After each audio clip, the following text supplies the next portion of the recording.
tengo la fortuna de estar con un referente de la música española desde la movida. Digo, pues, se ríe, pero pues, es muy humilde el señor, el señor Julián Sanz, que está de visita en México para un proyecto bastante interesante, multimedia, del cual nos va a platicar Los Caprichos de Goya. Julián, ante todo, muchas gracias por la entrevista. Bienvenido a México y cuéntanos de qué trata. Me gusta la descripción, me gusta y al mismo tiempo me intriga esto de que más que un proyecto musical es una instalación museográfica. ¿Qué significa? ¿Qué vamos a ver? Hoy tocas en el Centro Cultural de España, si no me equivoco. Así es. Bueno, muchas gracias a A ti. ustedes por la entrevista y bien hallado. Bueno, fundamentalmente es un proyecto musical y así ha venido siendo y lo seguirá siendo, pero de un modo natural y espontáneo nuestro espectáculo mm, am, se le van añadiendo de un modo espontáneo y natural otras formas de arte. Y Cuéntanos qué es lo que va a ver el espectador, a qué se va a enfrentar, perdón. pues, perdón un segundo, Sí, que claro. tengo aquí a los compañeros en el Airbnb. Ahora sí, me comentabas, ¿qué es lo que va a ver la gente? Para qué debe prepararse mentalmente? Se debe preparar mentalmente para entrar sin prejuicios a un espectáculo que con el que queremos transportarles a, al fondo de nuestros espíritus musicales, crear una comunión entre artistas y público, alejarnos un poco de la convención escenario, patio de butacas, la relación artista, a artista público y dejarse llevar por la propuesta sonora que le hacemos, por las proyecciones con las que acompañamos nuestra música y otros elementos escenográficos como danza e iluminación. ¿Has tenido proyectos que son más cercanos al rock pop? ¿De dónde surge la idea de crear un proyecto como este que se aleja claramente de lo que venías haciendo? Bueno, no se aleja tanto. De alguna manera siempre hemos estado con las raíces puestas en hacer las cosas de un modo diferente y intentando hacer nuestro propio rock and roll, que es a lo que tiene sentido, sin libres de etiquetas y de corrientes musicales. Eh, Hay una trayectoria desde el principio en este sentido, digo del principio, pues hace 40 años ya, en este sentido, con entradas y salidas más cerca de los formatos musicales más convencionales, no los más convencionales, sino un poco convencionales comparados con este, pero al final, pues desde el 2002 con Horizonte ya se estabiliza en esta forma de, en esta forma de tener una propia identidad y una propuesta artística con un lenguaje propio, que es lo que vamos buscando desde hace 20 años. No sé si lo habremos conseguido, pero ese es el objetivo. Justo mencionas que, bueno, pues tienes una carrera de 40 años. ¿Qué cosa extrañas de los ochentas y qué cosas no extrañas para nada y prefieres del momento actual? Extraño la espontaneidad del público para admitir cualquier cosa cualquier cosa, por extravagante que sea, o tener ganas de aventuras musicales. Veo a la gente muy adocenada y es como si hubiera una mano negra que nos estuviera induciendo a ser cada día más estúpidos. Por un lado, la música se desarrolla por sí sola y naturalmente tiene su propio camino, y eso no va a haber ninguna clase de mano negra ni intereses comerciales que la puedan intervenir, pero cada vez se hace más underground según se expande.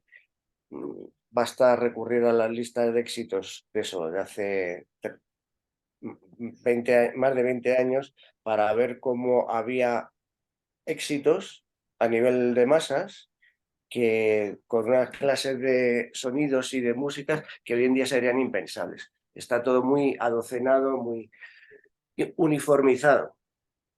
El público, Eso además de acartonado, pareciera que tiene una actitud en general, no sé, esa es mi percepción, no sé si es la tuya, como de ven y sorpréndeme, pero no me des algo tan distinto. O sea, es algo como contradictorio. sí, así es, así es. Y algo, aquí en México se nota muchísimo menos, por eso nos gusta venir tanto a México. Por allá la gente se está volviendo muy pasiva. Van a golpe de clic, saltando de trocito de canción en trocito de canción, y no se llega a profundizar en nada. Por un lado, tenemos ese gran acceso a la biblioteca, a la discoteca mundial e histórica de todo lo que se grabó, y que está muy bien, pero por otro lado se deja de profundizar. Creo que esto pasa también en otros ámbitos, en el académico incluso, y de otra forma de arte. Lo tenemos todo en nuestras manos, pero falta el criterio y el compromiso con lo que se está haciendo. Nos estamos haciendo superficiales y pasamos de puntillas por las cosas. Justo en Hace falta tener una buena dosis de amor a la música o al arte que sea, para no buscar en ello entretenimiento, sino el desarrollo propio del ser humano. Eh, y esto de tener tantas facilidades nos está idiotizando. Estamos más cerca de un mundo feliz de Aldous Huxley que de el 1984 de George Orwell. Y esto, quería apuntar que esto en México se nota mucho menos. Todavía aquí la música se vive en la calle, da igual el género que sea, pero es mucho más pasional, y el público está más cercano con su corazón a la propia música que lo que está pasando al menos, al menos en España, que yo sepa. Y creo que también en otros países de Europa. Eso es lo que más echo de menos en el público. Y es algo fundamental. Las cosas que no echo de menos son menores, son circunstanciales y materiales. Pues como que antes, pues para, te podías tirar 2 años ahorrando, haciendo trabajo, subempleos, para poderte comprar una guitarra japonesa, que entonces eran los chinos de antes, de una calidad pésima. Eh, y la falta de medios materiales, que todo sonaba fatal, los equipos eran malísimos. Ah, pero bueno, no nos vamos a quejar de eso, era lo que nos tocó vivir. Y aún así con esas dificultades, pues tiramos para adelante. Y eso no lo he hecho nada de menos. Toda esa clase de medios materiales con los que gozamos ahora, es que tenemos un super estudio de grabación, cada uno de nosotros en nuestro ordenador, pues es maravilloso. Y antes se hacían las cosas de otra manera. Todo era muy precario, pero, pero también estaba muy vivo. Y había que compensar todo eso con una grande dosis de pasión por lo que estabas haciendo y de amor a la música. Claro, eso generaba una triba. No estaba al alcance de todo el mundo el sacrificio. Y ya solo grabar un single, por supuesto en vinil, eh, era como tocar el cielo. Y ahora, pues, a una grabación, pues es una más de las 100.000 que salen cada día, y nos estamos perdiendo una especie de hormiguero masivo, donde no hay un criterio, aunque sea equivocado, como todos los criterios tienen algo bastante, bastante de negativo, pero también tienen algo de positivo. Antes había un criterio que era el que el director de la discográfica, que normalmente era un empresario aficionado a la música, decía este sí, este no, con esto creo que voy a vender mucho y con esto un poco menos, pero me interesa para hacer catálogo, etcétera. Y ahora es todo una especie de, de magma de sálvese quien pueda, y los que mandan en el negocio son gente muy ajena a la música, que están en otra clase de, de estratos del poder económico. Justo en ese sentido, creo que las disqueras se parecían mucho a las editoriales, ¿no? Cuando antes de que las editoriales fueran también un solo monstruo monopólico, en que armaban un catálogo de acuerdo y creaban una personalidad propia, ¿no? Cada sello tenía Claro. una personalidad, mucho por lo que tú dices, Julián, que, bueno, eran empresarios, pero aficionados a la música. Hoy son directivos financieros. Eso es, son financieros que están en un, ¿cómo se llama? Un lobby de estos en un, ¿cómo se llama esto? Pues Es un lobby de eh, inversionistas, ¿no? sí, De corredores de riesgos financieros. eso es, sí, sí. Inversores de capital riesgo. Exacto. Y cuando les interese, pues tirarán a la basura lo que han adquirido. Y, y bueno, esto me está recordando un poco, están empleando la música como caramelo para atraer otra clase de inversiones. Y la consecuencia es que nos están arruinando a los profesionales que tenemos que vivir de la música.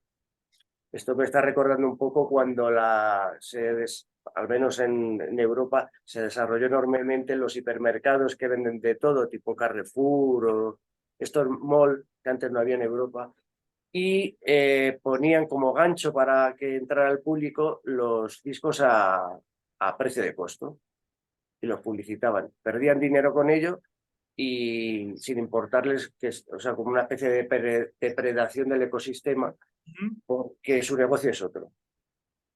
¿Y qué consecuencias tuvo? Pues que todas las tiendas de discos que tenían los aficionados a la música en cada pueblecito pequeño, pues Tronaron. tuvieron que cerrar. Y solo quedaron un pequeño puñado de los que pudieron resistir gracias al pequeño puñado de aficionados que pudieron seguir comprando. ¿No te parece paradójico que hoy que se están volviendo a comprar discos de vinil, eh, esté más olvidado el formato de un álbum? O sea, la gente consume canciones sueltas, ¿no? Eso es. Ya no está el concepto de álbum, ¿no? Como lo teníamos en donde sabíamos que la canción uno, la 2, la 3, hasta llegar a la 12, tenían un concepto, iban hacia algún lugar. Hoy parece que son totalmente dispersas. La uno no tiene nada que ver con la 3, o sea, son sencillos, pero pese a tener esta forma de crear discos, la gente compra más discos de vinil que los últimos 30 años, 20. Bueno, porque desaparecieron prácticamente los discos de vinil y fueron sustituidos por otros formatos. Y ahora, pues, también tiene algo de esnovismo, en Claro. el sentido de que hay gente que se lo compra, pues porque es que realmente son muy hermosos. Eh, Estaba leyendo un estudio. aunque no tengan el plato giradiscos. Y ya, Es pues, que es eso, justo eso. Estaba leyendo, perdón, por lo menos en México, la mitad de los coleccionistas de discos no tienen un tornamesa. sí, y ha venido acompañado de un relanzamiento de la fabricación de platos de giradiscos, ¿cómo le dicen ustedes? Tornamesas, Tornamesa. de muy baja calidad, de muy bajo precio, para que todos estos que se están comprando LPs y singles se los puedan poner. Y estamos asistiendo también a un retroceso de la calidad del sonido, de cómo se consume. Tenemos mucho de todo, pero al final veo a los chavales por la calle oyendo la música por el altavocito que tiene el teléfono móvil, y con unos aparatos tornamesas pues de difícil aceptación hace 20 años. que son de una calidad ínfima. Solo da vueltas y poco más. Pero bueno, eso es algo anecdótico, no lo doy por malo. Hay esa parte de snobismo, pues si se están gastando dinero en música, bienvenido sea. Si luego después de tener unos 25 discos, esto les invita a comprarse el tornamesas y escuchar música con atención, como se hacía, como se solía hacer, pues bienvenido sea. Es que incluso el formato del LP, mira, estoy viendo tu camiseta, y tiene algo tiene unas dimensiones vikingos del norte. El álbum tiene De hecho algo es de una banda. ¿Perdón? De hecho es de una banda mexicana. Ajá, los vikingos del norte. Muy chula. Sí, es de una banda Incluso mexicana que me tocó. el tamaño que tiene un LP tiene algo de antropomórfico. Tú Claro, lo agarras así y, y si se abre o le das la vuelta y te lees hasta la última letrecita pequeña mientras estás escuchando. Esto se perdió en parte con el formato del CD, que era como una especie de miniatura que tenías que poner los dedos en forma de pinza para leerlo y luego ya ni eso. Entonces, toda esa información que es importante, sobre todo la de los compositores, productores, músicos que participan, nada, vamos a golpe de clic con el ratón y todo termina siendo efímero y no dejar un pozo dentro del escuchante. ya casi para concluir, Julián, ¿cómo se puede vivir de la música sin entrar en esta depredación financiera de la industria musical? O sea, ¿cómo se le puede seguir poniendo corazón sin ver cuál es el sencillo que más clics te va a dar?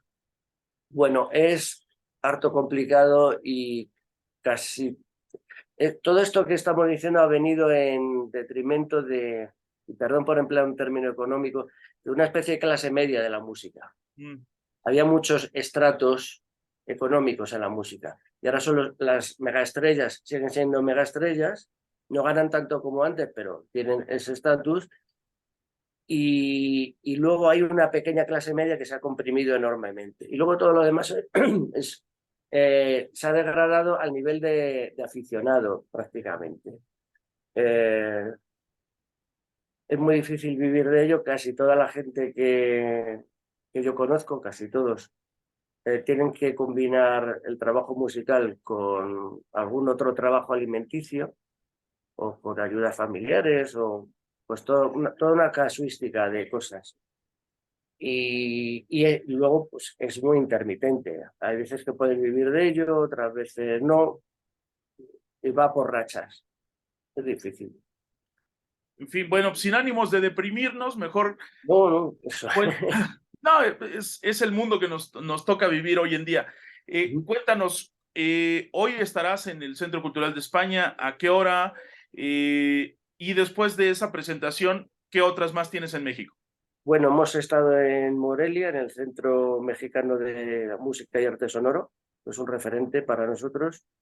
Ayer estuvimos en Aguascalientes, en la Feria Nacional de San Marcos, ¿Mm? y hoy tenemos un concierto importante en el Centro Cultural de España, en México, que está en el Centro Histórico.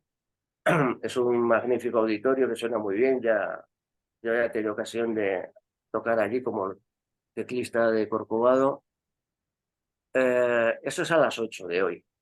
Y mañana, también a las 8 estaremos en San Luis Potosí, en el Centro Cultural de la Universidad de San Luis. Perfecto. Julián, muchísimas gracias por la Gracias a plática. ustedes. Te mando un abrazo y estamos Un en contacto. abrazo, muchas gracias y nos vemos. Chao, chao. Chao.